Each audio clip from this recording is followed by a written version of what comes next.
सामान्यतया युरोपमा काम गर्न जाने कुरा आउँदा नि हाम्रो दिमागमा ठ्याक्कै एउटै चित्र बन्छ नि है। महिनौँ लामो पर्खाइ, कहिले नसकिने कागजातको चाङ, अनि एउटा सानो गल्तीले पनि भिसा रद्द हुने डर। हजुर, एकदमै। अध्यागमनको यो जटिल जालोले जो कोहीलाई पनि थकाउँछ नि त। हो त नि। तर एकछिन सोचौँ त, खै यदि कुनै देशले यो पुरै प्रणालीलाई उल्ट्याएर नि आवेदन दिएकै सेकेन्डबाट कानुनी रूपमा काम गर्न मिल्ने व्यवस्था गरिदियो भने के होला? त्यो त साँच्चै नै ठूलो कुरा हुन्छ। एकदम। मतलब भौतिक परिचय पत्र छापिएर आउनु अघि नै रोजगारदातासँग जोडिन पाइने नियम बन्यो भने? आजको यो विस्तृत अध्ययनमा हामी ठ्याक्कै यस्तै एउटा क्रान्तिकारी परिवर्तनको बारेमा कुरा गर्दैछौँ। हजुर। आजको हाम्रो विषय हो ग्रिसले सन् 2026 र 2027 का लागि ल्याएको नयाँ आप्रवासन निर्देशिका, अनि विशेष गरी नेपाली कामदारहरूका लागि यसले निर्माण गरेको नयाँ बाटो। यहाँ चर्चा गर्न लागिएको मुख्य आधार भनेको नि ग्रिस सरकारले भर्खरै लागू गरेको कानून 5227/25/2026 हो। विगतमा विदेशी कामदारहरूले भोग्नुपर्ने सबैभन्दा ठूलो समस्या के थियो भने उनीहरूले धेरै ठाउँ दाउनु पर्थ्यो, होइन र? एकदमै। काम गर्ने अनुमति अर्थात् वर्क पर्मिट र बस्ने अनुमति अर्थात् रेजिडेन्स पर्मिटका लागि दुई अलग अलग सरकारी निकायमा धाउनुपर्ने बाध्यता थियो। तर यो नयाँ कानूनले नि ती दुवै प्रक्रियालाई एउटै छानामुनि ल्याएर एउटा एकीकृत प्रणाली खडा गरेको छ। अब आजको हाम्रो मुख्य उद्देश्य पनि यही जटिल लाग्ने विषयलाई केलाउनु हो। बाहिरबाट हेर्दा कानूनका दफाहरू अलि निरस लाग्न सक्छन्, तर यसले हजारौं मानिसको समय, पैसा र भविष्यमा कस्तो प्रभाव पार्छ भन्ने कुरा चाहिँ निकै रोचक छ। हामी यो 3 चरणको नयाँ प्रक्रियालाई सुरुदेखि अन्त्यसम्म खोतल्नेछौँ। हजुर, यो निकै महत्त्वपूर्ण छ। तर खै सुरुवात एउटा व्यावहारिक र भौगोलिक चुनौतीबाट गरौँ है त। ग्रिसले नियम त सजिलो बनायो भनियो, तर नेपालमा त ग्रिसको पूर्ण दूतावासै छैन नि। यस्तो अवस्थामा कागजपत्र बोकेर कहाँ जाने त? हो, पूर्ण दूतावास नहुनु पक्कै पनि एउटा ठूलो तगारो हो। अहिलेको व्यवस्था अनुसार नि नेपालको तर्फबाट काठमाडौँमा रहेको आधिकारिक भिजा आवेदन केन्द्र, जसलाई हामी ग्लोबल भिजा सेन्टर वर्ल्ड वा GVCW भन्छौँ, त्यसले प्रारम्भिक कामहरू गर्छ। काठमाडौँमै बुझाउन मिल्छ? मिल्न त मिल्छ, तर भिजा दिने वा नदिने अन्तिम कानुनी अधिकार भने नयाँ दिल्लीमा रहेको ग्रिसको दूतावाससँग मात्र छ। ओहो, सुन्दा त यो झन् ठुलो टाउको दुखाइ जस्तो लाग्यो त। मतलब नेपालमा कामदार छ, दूतावास दिल्लीमा छ, अनि रोजगारदाता उता युरोपमा छ। 3वटा फरक देशका निकायहरूबीच कागजात यताउता गर्दा त महिनौँ लाग्नुपर्ने होइन र? बाहिरबाट हेर्दा त्यस्तै लाग्छ। यो त एउटै रेस्टुरेन्टमा बर्गर र फ्राइजको लागि 2 फरक काउन्टरमा लाइन बस्नुको सट्टा कम्बो मिल अर्डर गरे जस्तै। भने पनि डेलिभरी त निकै ढिलो होला नि। यो प्रणालीले त कामदारलाई सुरुमै हतोत्साहित बनाउन सक्छ। हजुर, यो झन्झटिलो देखिनु स्वाभाविक नै हो। दिल्लीमा निर्णय हुने र काठमाडौँमा फाइल बुझाउने कुराले अलम्बल बढाएको जस्तो भान हुन्छ। तर कानून 5275ले यहीँनेर एउटा भनौँ न प्याराडाइम सिफ्ट नै ल्याएको छ। कसरी नि? अब यो दौडधुपको सुरुवाती बोझ कामदारको काँधमा छैन के। प्रक्रियाको पहिलो पाइला नेपालबाट होइन, उतै ग्रिसबाटै सुरु हुन्छ। भनेपछि रोजगारदाताले नै सुरु गर्छ? एकदम। रोजगारदाताले नै सुरुवाती जिम्मेवारी लिने र सम्पूर्ण कानुनी आधार तयार गरेपछि मात्र नेपालमा भिजाको प्रक्रिया अघि बढ्ने हुनाले नि काठमाडौँ र दिल्ली बीचको समन्वय निकै छिटो र व्यवस्थित हुन्छ। यसको मतलब जग बसाल्ने काम रोजगारदाताकै हो। त्यसो भए यो वास्तविक प्रक्रिया कसरी अघि बढ्छ त्यतातिर लागौँ है त। रोजगारदाताले ग्रिसमा खासमा गर्नुपर्ने चाहिँ के हो? सबैभन्दा पहिले त रोजगारदाताले ग्रिसको डिसेन्ट्रलाइज्ड एडमिनिस्ट्रेसन अर्थात् विकेन्द्रीकृत प्रशासनमा आधिकारिक अनुरोध दर्ता गर्नुपर्छ। पख्नुहोस् है, यो विकेन्द्रीकृत प्रशासन भनेको चाहिँ के हो नि? कुनै छुट्टै मन्त्रालय हो कि? होइन, यसलाई बुझ्नको लागि हाम्रो आफ्नै स्थानीय तह वा वडा कार्यालयलाई सम्झाउन। स्थानीय स्तरमै काम हुने? हजुर, पहिले रोजगारदाताले कामदार ल्याउन केन्द्रीय मन्त्रालय नै धाउनु पर्थ्यो। त्यहाँ हजारौं फाइलको चाङ हुन्थ्यो र महिनौं लाग्थ्यो। अब ग्रिसले यो अधिकार स्थानीय वा क्षेत्रीय स्तरका सरकारी कार्यालयहरूलाई दिएको छ। रोजगारदाताले आफ्नै क्षेत्रको कार्यालयमा गएर रोजगार सम्झौता पेश गर्न सक्छन्। अनि अरू कागजात पनि चाहिन्छ होला नि? पक्कै पनि। साथै उनीहरूले आफूले ल्याउन लागेको कामदारलाई तोकिएको तलब नियमित रूपमा तिर्न सक्ने आफ्नो कम्पनीको आर्थिक क्षमताको प्रमाण पनि देखाउनुपर्छ र प्रति कामदार 200 युरो आधिकारिक शुल्क राज्यलाई बुझाउनुपर्छ। 200 युरो रोजगारदाताले नै तिर्नुपर्ने? हजुर, रोजगारदाताले नै। यहाँनिर मलाई एउटा शङ्का लाग्यो। कानुनले रोजगारदाताले तिर्नुपर्छ त भन्ला, तर वास्तविकतामा रोजगारदाताहरूले त्यो 200 युरो सुरुमा तिरे पनि नि पछि कामदार ग्रिस पुगेपछि उसको पहिलो महिनाको तलबबाट सुटुक्क काट्ने सम्भावना कतिको हुन्छ? धेरैलाई यही लाग्छ। हैन र? के यो नियमले विदेशी कामदार ल्याउन रोजगारदातालाई निरुत्साहित गर्दैन त? यहाँ बुझ्नुपर्ने कुरा के हो भने नि, ग्रिस सरकारले यो 200 युरोको शुल्क राज्यको ढुकुटी भर्न मात्र राखेको होइन के, यसको पछाडि मानव तस्करी र नक्कली एजेन्टहरूलाई रोक्ने कडा रणनीति लुकेको छ। कसरी रोक्छ त यसले? विगतमा कयौं फेक कम्पनीहरूले कागजमा मात्र रोजगार सम्झौता देखाएर मानिसहरू ओसार्थे नि त। अहिले रोजगारदाताले कम्पनीको आधिकारिक ब्याङ्क खाताबाटै यो रकम तिर्नुपर्छ र कर चुक्ताका विवरणहरू पनि देखाउनुपर्छ। भनेपछि ट्र्याक हुन्छ सबै कुरा? एकदम। र जहाँसम्म तलबबाट काट्ने कुरा छ नि, युरोपियन युनियनको श्रम कानून अन्तर्गत कामदारको तलब सोझै ब्याङ्क खातामा जानुपर्ने र हरेक कटौतीको स्पष्ट कानूनी कारण हुनुपर्ने कडा नियम छ। भनेपछि मन परी काट्न पाइएन नि। यदि कुनै रोजगारदाताले गैर कानूनी रूपमा तलब काट्यो भने उसले भारी जरिवाना तिर्नुपर्ने मात्र होइन, भविष्यमा विदेशी कामदार ल्याउनै नपाउने गरी प्रतिबन्ध लाग्न सक्छ। त्यसैले जसलाई साँच्चीकै कामदार चाहिएको छ उसले मात्र यो कानूनी बाटो अपनाउँछ। भनेपछि यो एउटा आर्थिक फिल्टर पनि रहेछ जसले नक्कली रोजगारदाताहरूलाई सुरुमै पाखा लगाउँछ। अब रोजगारदाताले ग्रिसमा आफ्नो काम सकेर दूतावासमा पत्र पठाएपछि बल्ल नेपालमा रहेको कामदारको पालो आउँछ, हैन? हजुर, ठ्याक्कै। यो दोस्रो कदम कसरी अघि बढ्छ नि? रोजगारदाताको तर्फबाट दिल्ली स्थित दूतावासमा आधिकारिक स्वीकृति पत्र पुगेपछि नि कामदारले काठमाडौँको GVCW मार्फत long term national type D भिसाका लागि अनलाइन आवेदन दिनुपर्छ। यो दीर्घकालीन भिसा हो? हजुर, यसको लागि अपोइन्टमेन्ट लिएर आफ्ना सम्पूर्ण कागजातहरू बुझाउनु पर्ने हुन्छ। कागजातहरूको कुरा गर्दा सामान्यतया चाहिने राहदानी जसको म्याद कम्तीमा 6 महिना हुनुपर्छ, फोटो, दुवै पक्षले हस्ताक्षर गरेको रोजगार सम्झौता र प्रहरी चारित्रिक प्रमाणपत्र अर्थात् पुलिस क्लियरेन्स त बुझ्न सकिन्छ। तर एउटा कुरा जसले ध्यान खिच्छ नि, कुन चाहिँ? त्यो हो ट्राभल मेडिकल इन्स्योरेन्स। कम्तीमा 30,000 युरो कभरेज भएको स्वास्थ्य बिमा अनिवार्य गरिएको छ भनेर पढेको थिएँ। हजुर, हो। एउटा सामान्य कामदार जसले भर्खरै काम सुरु गर्दैछ उसको लागि यति ठूलो रकमको बिमा किन अनिवार्य गरिएको होला त? अब 30,000 युरो कभरेज सुन्दा निकै ठूलो रकम लाग्न सक्छ, तर यो भिजा शुल्क होइन नि, यो त बिमाको कभरेज सीमा पो हो त। प्रिमियम होइन, कभरेज पो। हजुर, युरोपियन युनियन र विशेष गरी सेन्जेन क्षेत्रका देशहरूमा स्वास्थ्य उपचार अत्यन्तै महँगो छ। यदि कुनै कामदार ग्रिस पुग्ने बित्तिकै गम्भीर बिरामी पर्यो वा दुर्घटनामा पर्यो भने नि उसको उपचार त कसले गर्ने भन्ने हुन्छ? हो, उसको उपचारको आर्थिक भार राज्यको स्वास्थ्य प्रणालीमा नपरोस् भनेर यो नियम ल्याइएको हो। यो बिमा सामान्यतया नेपालकै बिमा कम्पनीहरूबाट केही हजार रुपियाँ तिरेर बनाउन सकिन्छ, जसले आपतकालीन अवस्थामा 30,000 युरोसम्मको सुरक्षा दिन्छ। बल्ल स्पष्ट भयो। केही हजार तिरेर 30,000 को कभरेज पाइने रहेछ। अनि यो सबै प्रक्रिया पूरा भएपछि भिसा कति समयमा आउँछ त? नयाँ नियम अनुसार सबै कागजात रीतपूर्वक बुझाइएको छ भने 2 देखि 4 हप्ताभित्र निर्णय आउँछ र यो टाइप डी भिसा सुरुमा 6 महिनाको लागि मात्र जारी हुन्छ। 6 महिना मात्र? पखनसै रोजगार सम्झौता त वर्षौंको होला नि, तर भिसा चाहिँ जम्मा 6 महिनाको। यो त निकै छोटो समय भएन र? सुन्दा त्यस्तै लाग्छ, तर यो 6 महिनाको भिसा लामो समय बस्ने अन्तिम अनुमति होइन के।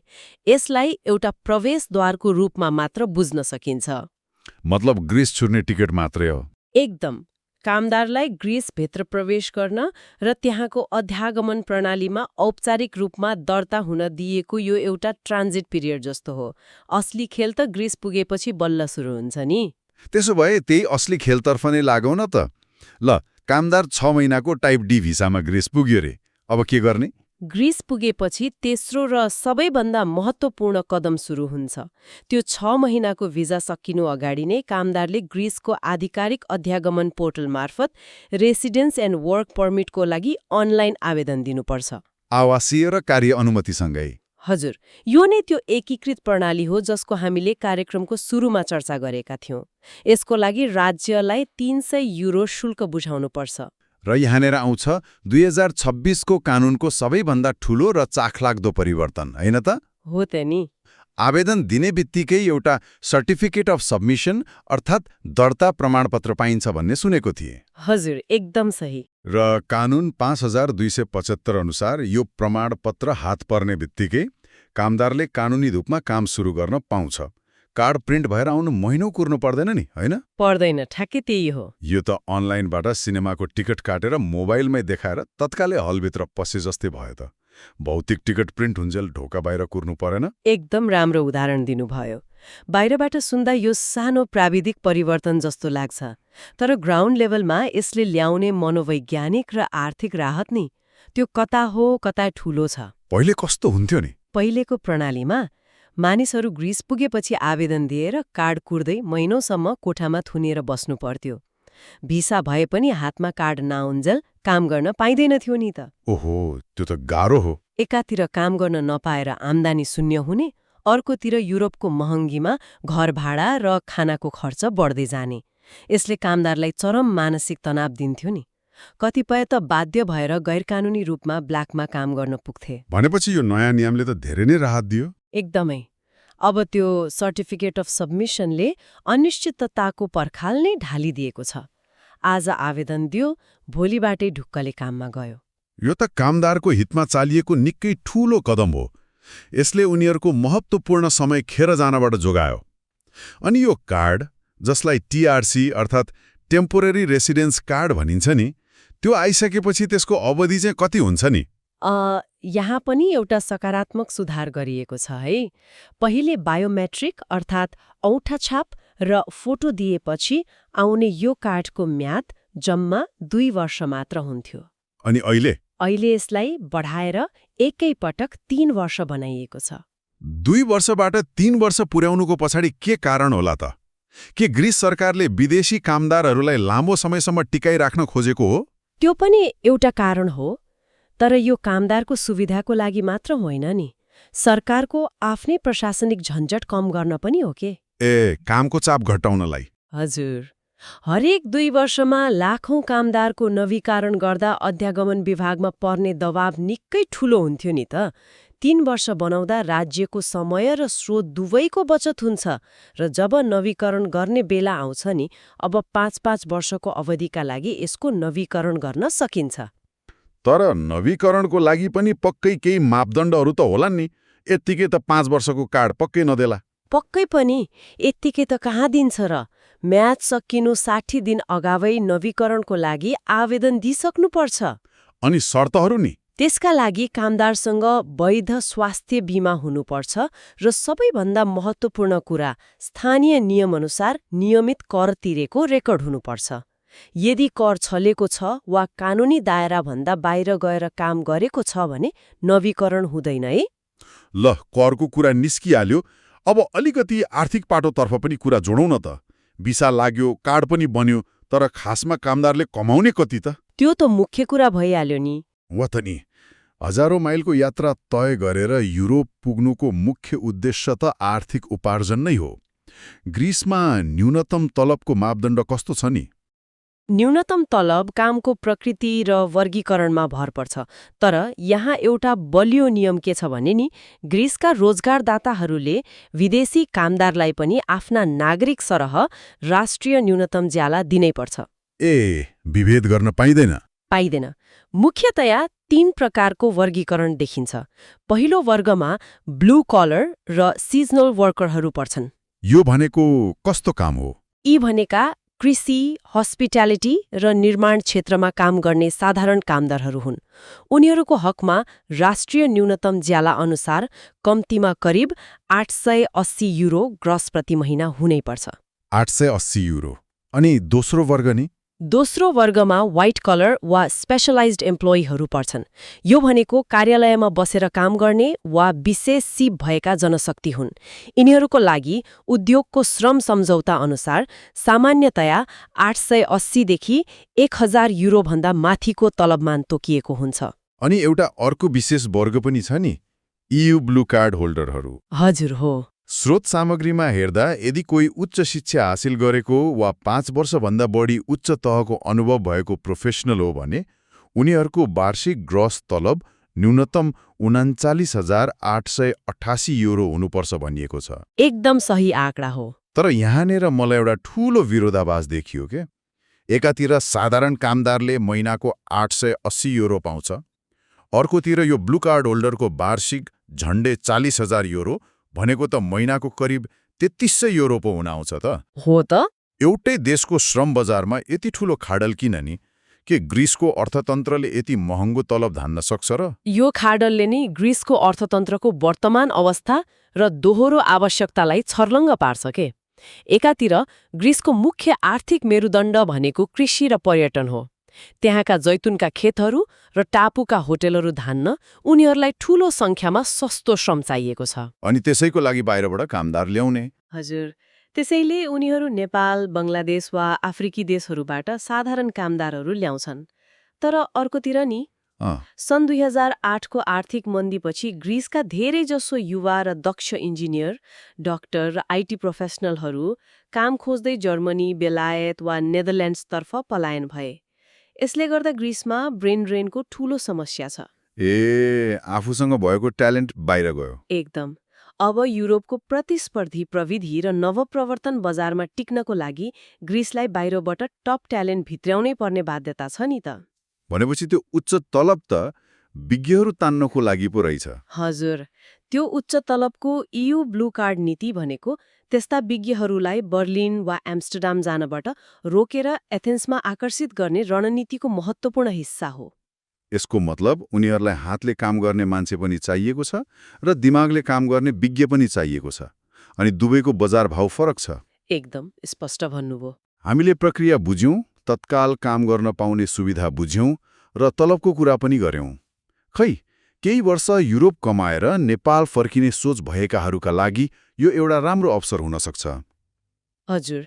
तर यदि कुनै व्यक्तिले ग्रिसमै आफ्नो भविष्य बनाउन चाहन्छ भने नि, त्यहीँ घरबार बसाउने र दीर्घकालीन रूपमा युरोपमै स्थापित हुने सोच राख्नेहरूको लागि यो वर्क पर्मिटले स्थायी बाटो अर्थात् PR कसरी खोल्छ नि? जसले ग्रिसमा आफ्नो भविष्य देख्छ नि, यो कानूनले उनीहरूका लागि निकै स्पष्ट र कानूनी रूपमा सुरक्षित मार्गचित्र तयार गरिदिएको छ। कस्तो मार्गचित्र? यदि कोही व्यक्ति 5 वर्ष निरन्तर र कानूनी रूपमा ग्रिसमा बस्छ भने ऊ लङ टर्म रेसिडेन्ट पर्मिट अर्थात् PR को लागि योग्य हुन्छ। यो भनेको अस्थायी कामदारबाट स्थायी बासिन्दातर्फको ठूलो छलाङ हो नि। 5 वर्षमै? तर यो 5 वर्ष बिताउनु मात्रै पक्कै पनि पर्याप्त हुँदैन होला। PR पाउने बाटो त्यति सजिलो त नहुनुपर्ने। यसका शर्तहरू के छन् नि? शर्तहरू निकै कडा छन्। पहिलो शर्त भनेको बसाइको निरन्तरता हो। यो 5 वर्षको अवधिमा कुनै पनि व्यक्ति लगातार 6 महिनाभन्दा बढी ग्रिस बाहिर बस्न पाउँदैन। लगातार 6 महिना बाहिरिन पाइएन। अनि जम्मी नि? धेरै पटक गरेर कुल मिलाउँदा 10 महिनाभन्दा बढी देश बाहिर बसेको हुनुहुँदैन। यदि यो सीमा नाग्यो भने 5 वर्षको गणना फेरि शून्यबाट सुरु हुन्छ। ओहो, त्यो त कडा नियम नै रहेछ। अरू शर्त के छ? दोस्रो, उनीहरूसँग न्यूनतम ज्याला बराबरको स्थिर आम्दानीको प्रमाण हुनुपर्छ। राज्यले यो सुनिश्चित गर्न चाहन्छ कि PR पाएपछि उक्त व्यक्ति राज्यको सामाजिक सुरक्षा कोषमा भर पर्ने बोझ नबनोस्, बरु कर तिरेर अर्थतन्त्रमा योगदान गरिरहोस्। आर्थिक शर्तहरू त तार्किक नै लाग्छन्, तर यहाँ एउटा अर्को शर्त छ जसले धेरैको ध्यान तान्न सक्छ। इन्टिग्रेसन टेस्ट अर्थात् एकीकरण परीक्षा। हजुर, यो निकै महत्त्वपूर्ण छ।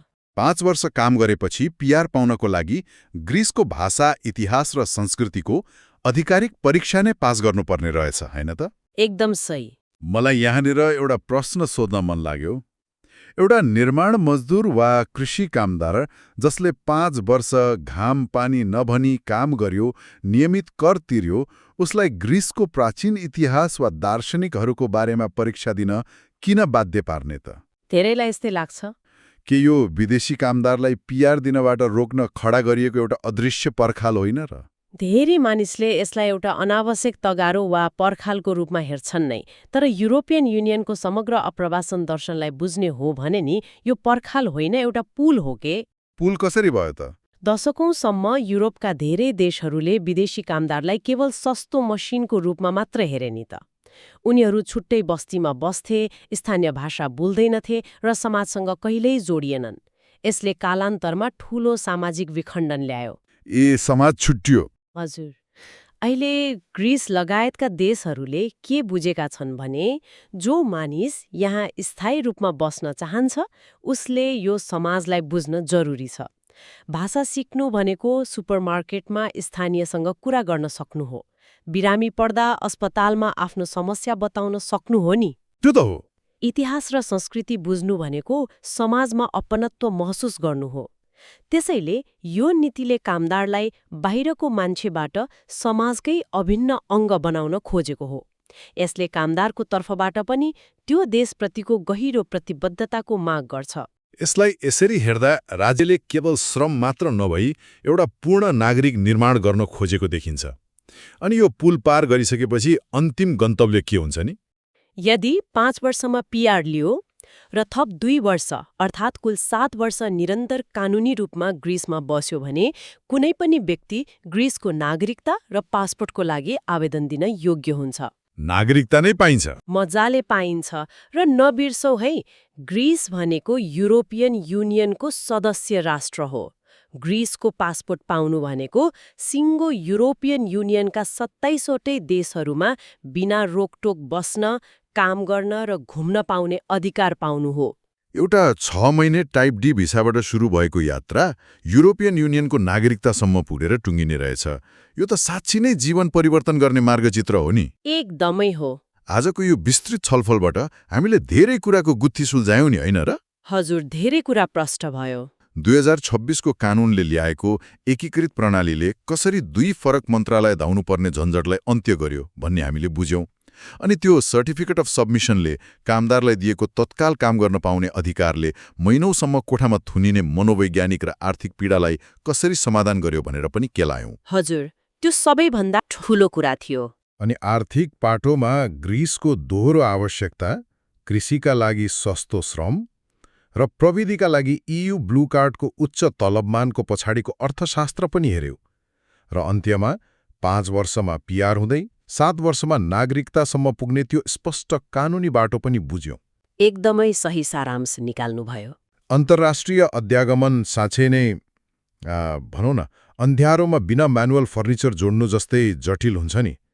तर यो नयाँ कानुनले कामदारहरूको हातमा एउटा स्पष्ट इन्स्ट्रक्सन म्यानुअल दिएको छ, जहाँ कुन कागज कहाँ जान्छ र त्यसले कस्तो भविष्य निर्माण गर्छ भन्ने कुरा पारदर्शी छ। हजुर। अन्त्यमा आजको विषयवस्तुले नि मलाई एउटा निकै गहिरो कुरा सोच्न बाध्य बनाएको छ। हेरौँ न, युरोप अहिले एउटा ठूलो जनसाङ्ख्यिक सङ्कटबाट गुज्रिरहेको छ नि। त्यहाँको जनसङ्ख्या बुढ्यौलीतर्फ गइरहेको छ र काम गर्ने युवाहरूको चरम अभाव छ। यस्तो अवस्थामा ग्रिस जस्ता देशहरूले विदेशीहरूलाई लामो समयसम्म राख्न, आफ्नै समाजको हिस्सा बनाउन कानुनी रूपमै सजिलो बनाउँदैछन्। हजुर, यो उनीहरूको आवश्यकता पनि हो। अनि यति कल्पना गर्ने हो भने नि एउटा नेपाली कामदार जसले 7 वर्ष लगाएर ग्रिसको भाषा सिक्छ, त्यहाँको प्राचीन इतिहास र संस्कृति बुझ्छ र अन्ततः युरोपियन युनियनको राहदानी लिन्छ, ऊ केवल एउटा कामदार मात्र रहँदैन नि। एकातिर नेपालको समृद्ध पूर्वीय संस्कृति र अर्कोतिर ग्रिसको प्राचीन युरोपीय सभ्यता। यो दुई एउटा बिल्कुलै फरक पहिचान र संस्कृतिको फ्युजनले आउँदा दिनहरूमा ग्रिस र नेपाल दुवैको समाजलाई कसरी आकार देला त? उनीहरूका सन्तानहरूले आफूलाई कसरी चिनाउलान्? यो त निकै रोचक प्रश्न हो। यो पक्कै पनि हामी सबैको लागि सोच्न लायक विषय हो। जो कोही जान्न चाहनुहुन्छ उहाँहरूका लागि यो एउटा नयाँ दृष्टिकोण हुन सक्छ। आजको यो गहिरो अध्ययनमा हामीसँग जोडिनु भएकोमा धन्यवाद।